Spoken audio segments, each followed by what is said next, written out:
नमस्कार, जनप्रवास सुपरफास्ट में आपका स्वागत है। मैं हूं हेमेंद्र सिंह। ये नजर डालते हैं आज की सुर्खियों पर। भारतीय नौसेना के मालाबार युद्ध अभ्यास का दूसरा चरण आज से उत्तरी अरब सागर में शुरू हो गया है। इसमें भारत का विक्रमादित्य विमान वाहक पोत, अमेरिकी विमान वाहक पोत और ऑस्ट्रेलिया एवं जापान की नौसेना के पोत 4 दिन तक युद्ध अभ्यास करेंगे।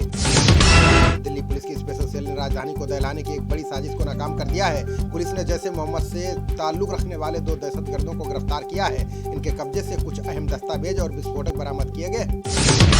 बिहार में सीएम और मंत्रियों के शपथ लेने के बाद अब नई कैबिनेट की आज बैठक बुलाई गई है, जबकि विधानसभा का विशेष सत्र 23 नवंबर को बुलाया गया है। बता दें कि राजभवन में हुए शपथ ग्रहण समारोह में नीतीश के अलावा 14 नेताओं ने शपथ ली है। वरिष्ठ भाजपा विधायक नंदकिशोर यादव बिहार विधानसभा के नए अध्यक्ष होंगे। पटना साहिब से 7वीं बार विधायक चुने गए नंदकिशोर को पार्टी के नेतृत्व ने इसकी सूचना दी है। उन्होंने बिहार में पूर्ववर्ती राजग की सरकारों में मंत्री के रूप में कार्य भी किया है। बिहार में भाजपा ने सियासी जमीन मजबूत करने का बड़ा संदेश दिया है, जिसमें 2 डिप्टी सीएम जदयू की तुलना में अधिक मंत्री और सबसे अहम अपने कोटे से स्पीकर बनाकर भाजपा जदयू पर भारी पड़ी है। अब सबकी निगाहें मंत्रियों के विभागों के बंटवारे पर टिकी है। यूपी के सीएम योगी ने नीतीश कुमार को बिहार के मुख्यमंत्री के तौर पर शपथ लेने पर बधाई दी है। सीएम योगी ने कहा है कि नीतीश के नेतृत्व में बिहार निश्चित तौर पर प्रगति के नए शिखर को छुएगा। उन्होंने कहा है कि नीतीश जी के कुशल नेतृत्व में पीएम का अंत्योदय संकल्प पूरा होगा। रूस के राष्ट्रपति व्लादिमीर पुतिन के निमंत्रण पर पीएम मोदी आज 12वें ब्रिक्स शिखर सम्मेलन में हिस्सा लेंगे। इस सम्मेलन का आयोजन वर्चुअल माध्यम से किया जा रहा है। इस बैठक में चीन के राष्ट्रपति शी जिनपिंग, ब्राजील के राष्ट्रपति जेयर बोल्सोनारो भी हिस्सा लेंगे। प्रयागराज से भाजपा सांसद रीता बहुगुणा जोशी की पोती की पटाखे से झुलसकर जान चली गई है। जोशी के बेटे मयंक की 6 साल की बेटी किया दिवाली की रात पटाखे से झुलस गई थी। इसके बाद उसे अस्पताल में भर्ती कराया गया था, जहां उसकी जान चली गई। दिल्ली में कोरोना के बढ़ते मामलों के मद्देनजर शीतकालीन और बजट सत्र को एक साथ मिलाने पर विचार किया जा रहा है। सूत्रों ने बताया कि हालांकि अभी इस पर अंतिम फैसला नहीं हुआ है, आरंभिक स्तर पर इसकी चर्चा चल रही है। अंतिम निर्णय लिया जाना अभी बाकी है। भाजपा ने लोकसभा चुनाव की तैयारियां शुरू कर दी हैं। इसके लिए पार्टी ने मेगा प्लान बनाया है। भाजपा अध्यक्ष नड्डा 100 दिनों तक देशव्यापी दौरा करेंगे।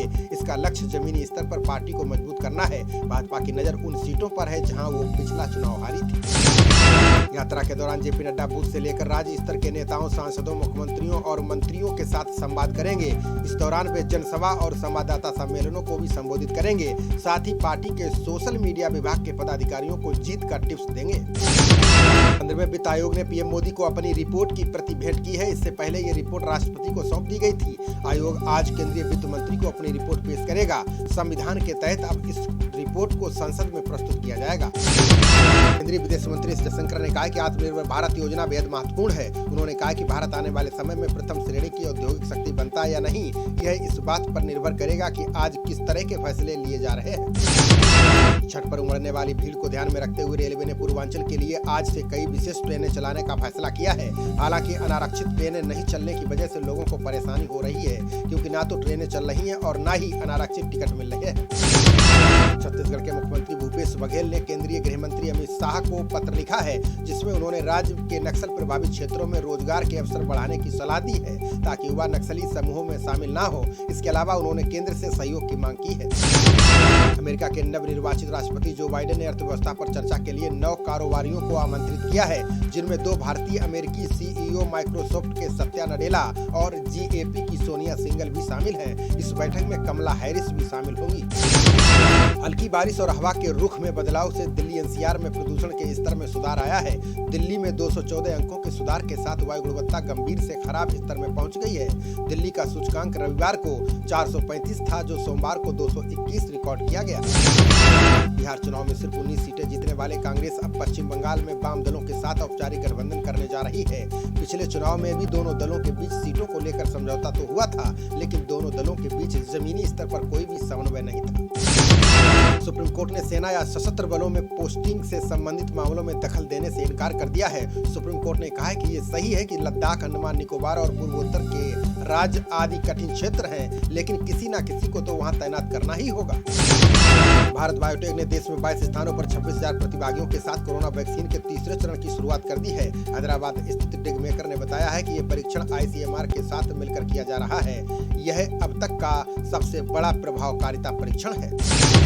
अमेरिकी दवा कंपनी फाइजर ने हाल ही में कोरोना का टीका खोजने की घोषणा की थी, लेकिन सरकार वैक्सीन को लेकर कंपनियों के दावों पर भरोसा नहीं कर रही है। सूत्रों ने बताया है कि जब तक नियामक मंजूरी नहीं मिलती, तब तक उक्त कंपनी के दावों पर सरकार विचार नहीं करेगी। WHO प्रमुख टेड्रोस घेब्रेयेसस ने कोरोना को लेकर दुनिया को चेतावनी दी है। उन्होंने कहा कि वैक्सीन आने के बाद वो हमारे पास मौजूद अन्य माध्यमों को मजबूत तो करेगी, लेकिन उन्हें रिप्लेस नहीं कर पाएगी। वैक्सीन महामारी को अपने आप रोकने में कामयाब नहीं होगी। भारत में कोरोना के मामलों में लगातार गिरावट आ रही है। देश में पिछले 24 घंटों में 29,164 नए केस सामने आए हैं। वहीं 447 लोगों की जान चली गई है। देश में कोरोना के कुल मामले 88,45,000 के पार पहुंच चुके हैं, जबकि 1,30,519 लोगों की जान जा चुकी है। दुनिया भर में कोरोना संक्रमितों का आंकड़ा 5,53,00,000 के पार पहुंच चुका है, जबकि अब तक 13,31,000 से ज्यादा लोग जान गंवा चुके हैं। इसमें 3,84,00,000 से ज्यादा लोग ठीक हो चुके हैं। वहीं अमेरिका में हर रोज 1 लाख से ज्यादा मामले सामने आ रहे हैं। पंजाब में किसान आंदोलन के चलते रेलवे को 1,670 करोड़ का नुकसान हुआ है। ये नुकसान यात्री ट्रेनों और मालगाड़ियों को रद्द करने की वजह से हुआ है। फिलहाल ट्रेन सेवाएं राज्य में निलंबित रहेंगी। केवल मालगाड़ियों की बहाली के प्रस्ताव को रेलवे ने ठुकरा दिया है। CBI ने जम्मू कश्मीर में सरकारी अधिकारियों के मिलीभगत से जमीन कब्जाने के मामले में 3 अलग-अलग मामले दर्ज किए हैं। इस मामले में केंद्रीय सचिव स्तर के एक अधिकारी भी संदेह के घेरे में है। हाईकोर्ट के आदेश पर CBI मामलों की जांच कर रही है। जम्मू कश्मीर के कुपवाड़ा में तंगदार सेक्टर में पाकिस्तान ने एक बार फिर सीजफायर का उल्लंघन किया। इस दौरान पाकिस्तान ने फायरिंग की और जमकर मोर्टार दागे। ये गोलाबारी रात 1 बजे तक चलती रही, जिसका भारतीय सेना ने भी मुंहतोड़ जवाब दिया। अखिलेश यादव ने यूपी की योगी सरकार पर जमकर हमला बोला है। उन्होंने कहा कि महंगाई की मार से हर कोई परेशान है। सरकार बच्चियों के साथ अमानवीय अपराधों पर रोक लगाने में अक्षम साबित हुई है। व्यापारी लूट रहे हैं, किसान जान गंवा रहे हैं, कोरोना बेकाबू है। महासचिव तरुण चुग ने पंजाब में पूर्ण बहुमत की सरकार बनाने का दावा किया है। उन्होंने कहा कि 2022 में होने वाले चुनाव में सभी 117 सीटों पर लड़ने की तैयारी युद्ध स्तर पर शुरू कर दी गई है। चुग ने कहा कि 23,000 मतदान केंद्रों पर सांगठनिक ढांचा मजबूत किया जा रहा है। पश्चिम बंगाल भाजपा अध्यक्ष दिलीप घोष ने ममता सरकार के मंत्री ज्योति प्रियो मलिक को खुली चुनौती दी है। घोष ने कहा कि अगले साल अप्रैल मई में होने वाले चुनाव में वे कोई भी सीट चुन लें, भाजपा उन्हें हरा देगी। वहीं मलिक ने कहा है कि उनकी पार्टी सभी सीटें जीतेगी। अमेरिका के पूर्व राष्ट्रपति बराक ओबामा ने कहा है कि भारत के प्रति उनके आकर्षण की प्रमुख वजह महात्मा गांधी है। ब्रिटिश शासन के खिलाफ गांधी के सफल अहिंसक आंदोलन ने दुनिया में नई उम्मीद जगाई। ओबामा ने कहा है कि दुनिया भर के देशों को अहिंसा का रास्ता अपनाना चाहिए। गोवा के मुख्यमंत्री प्रमोद सावंत और अन्य नेताओं को धमकी भरे संदेश भेजने वाले को पुलिस ने गिरफ्तार कर लिया है। युवक ने नेताओं से पैसे भी मांगे थे। अधिकारी ने बताया कि युवक की पहचान आशीष नाइक के रूप में हुई है। मुख्यमंत्री ने 5 नवंबर को शिकायत दर्ज कराई थी। पश्चिम बंगाल से भाजपा सांसद जगन्नाथ सरकार ने ममता सरकार पर गंभीर आरोप लगाए। उन्होंने कहा है कि जब तक शहीद सैनिक सुबोध घोष के आवास पर उन्हें श्रद्धांजलि देने पहुंचे तो पुलिस ने उन्हें रोक दिया। उन्होंने कहा है कि ममता सरकार कानून का गला घोट रही है। केरल सीएम पिनराई विजयन ने कई मामलों की छानबीन कर रही केंद्रीय एजेंसियों की आलोचना की। उन्होंने कहा कि इन एजेंसियों को केंद्र सरकार की धुन पर नहीं नाचना चाहिए। विजयन ने कहा कि फोन परियोजनाओं की जांच गलत है। इसका लक्ष्य सभी को इंटरनेट सेवा देना है। सीएम नवीन पटनायक ने कहा कि प्राकृतिक पर्यटन स्थलों पर होम स्टे सुविधाओं को बढ़ाया जाएगा। इससे प्रदेश में रोजगार के नए अवसर पैदा होंगे। आजकल प्राकृतिक स्मारक और रोमांचक पर्यटन काफी चलन में है। ओडिशा में विकास की असीम संभावनाएं हैं।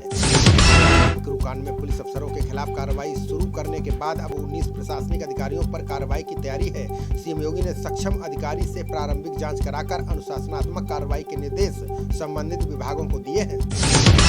दक्षिण अफ्रीका के पूर्व राष्ट्रपति जैकब जुमा आयोग के सामने पेश हुए। जैकब जुमा 2009 से 2018 के बीच राष्ट्रपति थे। इस दौरान कथित तौर पर हुए भ्रष्टाचार के आरोपों की जांच आयोग कर रहा है। भ्रष्टाचार और धोखाधड़ी के आरोपों के बीच जुमा को 2018 में पद से हटना पड़ा था।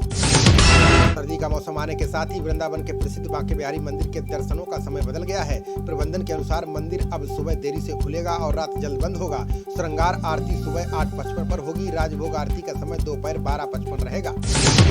केंद्रीय कृषि राज्य मंत्री कैलाश चौधरी ने किसानों को लेकर विपक्ष पर निशाना साधा। उन्होंने कहा कि विपक्षी दलों ने किसानों के हित में कोई कार्य नहीं किया। मोदी सरकार खेती को भी फायदे का काम बनाना चाहती है। अब मोदी सरकार किसानों को उनका हक देने के लिए प्रतिबद्ध है। यूपी के फतेहपुर जौनपुर के असोतर थाना क्षेत्र में लापता सगी 2 बहनों का शव तालाब में मिलने के बाद हड़कंप मच गया है। सगी बहनों की आंख और सिर पर चोट के निशान देखकर ग्रामीणों ने जान लेने की आशंका जताई। एसपी प्रशांत वर्मा ने बताया कि पोस्टमार्टम में हालात स्पष्ट हो जाएंगे। शीर्ष नेतृत्व की आलोचना करने के बाद कपिल सिब्बल कांग्रेस नेताओं के निशाने पर आ गए हैं। राजस्थान सीएम अशोक गहलोत ने कहा कि पार्टी के आंतरिक मुद्दे का जिक्र मीडिया में नहीं करना चाहिए था, इससे कार्यकर्ताओं की भावनाएं आहत होती हैं। पार्टी को आत्ममंथन की सलाह देने वाले नेता तारिक अनवर ने भी पलटी मार ली है। उन्होंने कहा कि बिहार चुनाव में हार के लिए केंद्रीय नेतृत्व को जिम्मेदार ठहराना उचित नहीं है, इसकी जिम्मेदारी प्रदेश इकाई की है। कांग्रेस ने 1969, 1977, 1989 में अनेक संकट देखे हैं, उसके बाद भी पार्टी मजबूत होकर उभरी। दिल्ली के पर्यावरण मंत्री गोपाल राय ने दावा किया है कि आप सरकार का पटाखों पर प्रतिबंध कारगर रहा। इस बार दीपावली पर करीब 70% लोगों ने पटाखे नहीं फोड़े। अगले साल नतीजे इससे बेहतर होंगे। उन्होंने कहा कि प्रदूषण की समस्या का उपाय एक दिन में नहीं खोजा जा सकता। अभिनेता सोनू सूद को निर्वाचन आयोग ने पंजाब का राज्य आइकन बनाया है। आयोग ने इस संबंध में एक प्रस्ताव भेजा था, जिसे मंजूर कर लिया गया। बता दें कि सोनू सूद पंजाब के मोगा जिले के रहने वाले हैं। उन्होंने प्रवासी मजदूरों को उनके घर पहुंचाने में बढ़ चढ़कर मदद की। राजस्थान के मंत्री मास्टर भंवरलाल मेघवाल का निधन हो गया है। उनके निधन पर कई केंद्रीय मंत्रियों और सीएम अशोक गहलोत और राहुल गांधी ने दुख जताया। राहुल गांधी ने कहा कि मेघवाल ने अपना जीवन जनसेवा के लिए समर्पित कर दिया था। ब्रिटेन के प्रधानमंत्री ने हिंदू, सिख और जैन समुदाय की सराहना की। उन्होंने कहा कि कोविड-19 महामारी के दौरान जिस तरह से लोगों की मदद की, वो विश्व बंधुत्व को दर्शाता है। उन्होंने कहा कि दीपावली का त्योहार बुराई पर अच्छाई और अंधकार पर प्रकाश की जीत है। कर्नाटक के पंपापुर किष्किंधा में भगवान हनुमान की 215 मीटर ऊंची प्रतिमा लगाई जाएगी। हनुमत जन्मभूमि तीर्थ क्षेत्र ट्रस्ट के प्रमुख स्वामी गोविंद आनंद सरस्वती ने ये घोषणा की है। प्रतिमा की स्थापना में 1200 करोड़ रुपए की लागत आएगी। दान एकत्र करने के लिए रथ यात्रा निकाली जाएगी। तमिलनाडु सरकार ने भाजपा की बेल यात्रा को अनुमति देने से इनकार कर दिया है। सीएम के पलानीस्वामी ने कहा है कि धर्म के आधार पर वोट बैंक की राजनीति नहीं करनी चाहिए।